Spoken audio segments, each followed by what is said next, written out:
Welcome to the deep dive.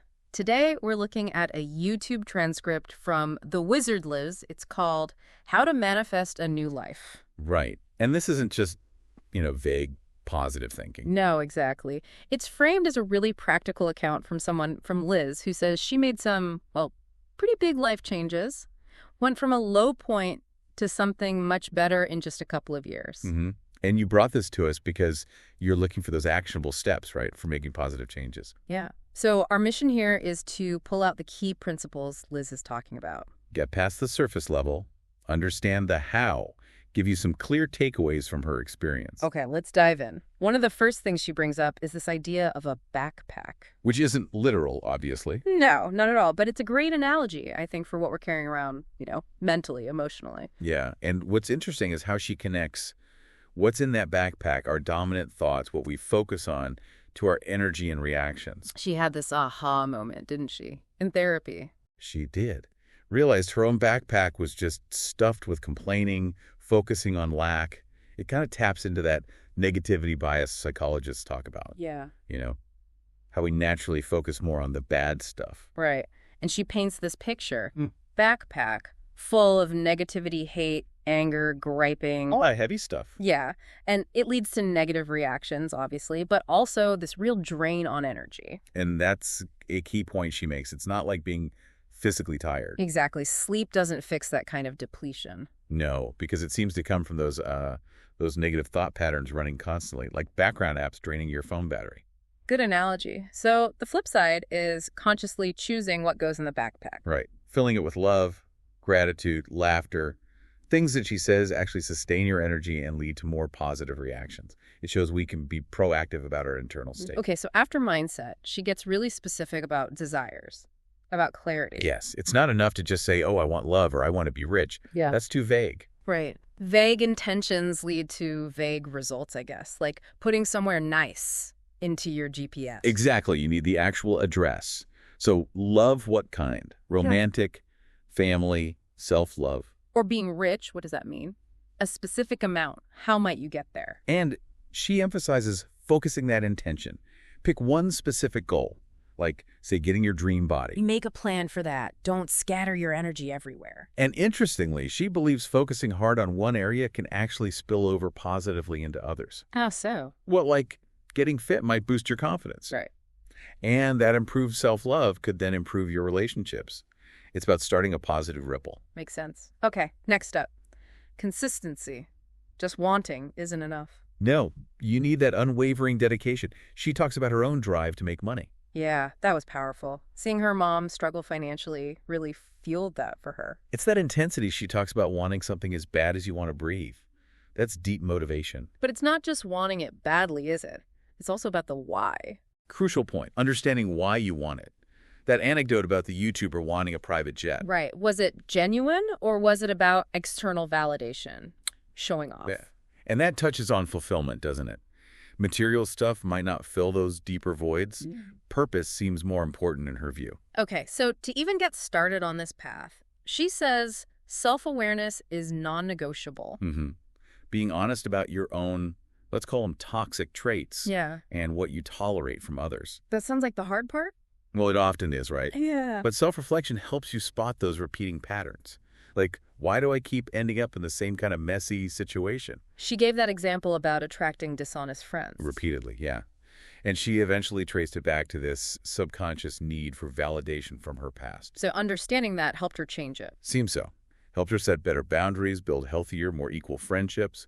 It wasn't just blaming them, it was understanding her part. And that self-knowledge helps you navigate life better, maybe feel less overwhelmed by things repeating. Exactly. You start responding consciously instead of just reacting based on old patterns. More choice, less autopilot. Okay, then she brings in this idea of vibrational frequency, needing to match what you desire. Yeah, this is where it gets a bit more conceptual, maybe. But the idea is your internal state beliefs, emotions, needs to align with the external reality you want. So if you want to be a millionaire, but deep down you think, that'll never happen to me. There's a mismatch, a disconnect.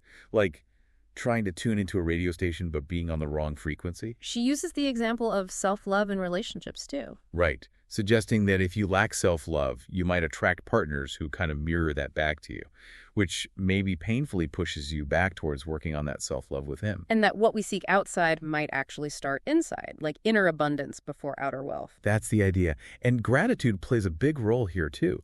Being genuinely thankful for what you already have. Why is that so important? Because it shifts your focus. You move from lack to plenty.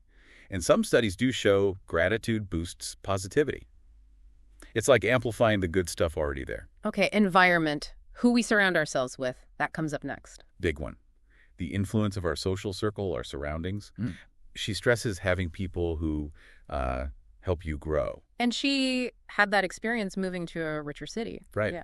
Yeah, seeing luxury cars and lifestyles became normal, and it shifted her own internal belief about what was possible with money. Our environment really can recalibrate our expectations. So the advice is to actively seek out people who've maybe achieved what you want. Or even just people who've had different, maybe more positive experiences. If you had a tough upbringing, connecting with someone from a stable family could offer a totally new perspective. It's that saying, you become who you hang out with. Pretty much.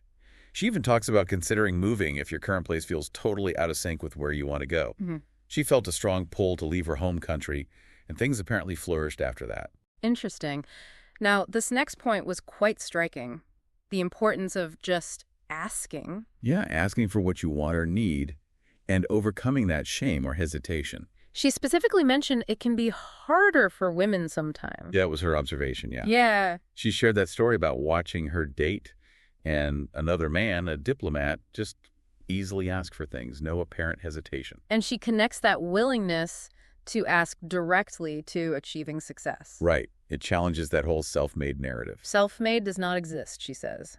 Pretty blunt. It is. Her point is, we're all connected, we rely on each other. Asking for help isn't weakness, it's just navigating life effectively. Okay, what about practical tools? She mentions writing things down. Affirmations and gratitude journaling, yeah.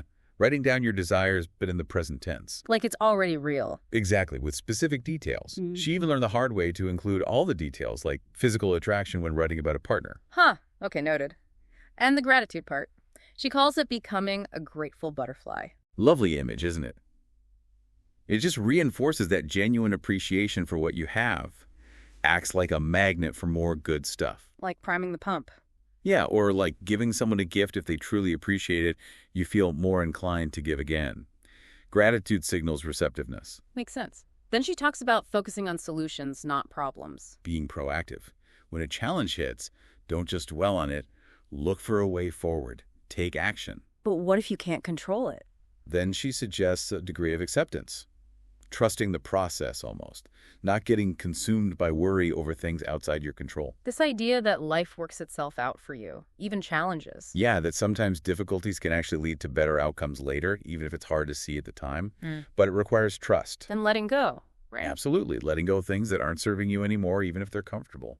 Holding on too tight can block something better from coming in. Okay, nearly there. Investing in yourself is key too. Foundational, really. Investing in your knowledge, your well-being, self-awareness. It's all about showing up as your best self. Can't pour from an empty cup. Exactly. Self-care isn't selfish. It's necessary if you want to pursue your goals effectively. And she warns against desperation, that feeling of frantic neediness. Right, because if you have this deep inner knowing that you already possess or are capable of getting what you desire, that desperation fades. And paradoxically, that makes you more attractive to what you want. That's the idea. It's about visualizing it as done, feeling it, and then releasing the desperate chase. Back to that vibrational alignment idea again. And finally, the power of words. Huge emphasis on this. Speak your desires like they're already true. And don't even joke about negative outcomes. Nope, she's very direct. Your words are like magic. Be careful what you conjure. Wow. Okay, so to wrap up this deep dive into Liz's perspective, we've covered a lot. We have the power of that positive backpack. Clear intentions, consistent effort. Self-awareness being crucial. Aligning your internal vibration. The impact of your environment and who you're around. The courage to ask. Practicing gratitude like that grateful butterfly. Focusing on solutions.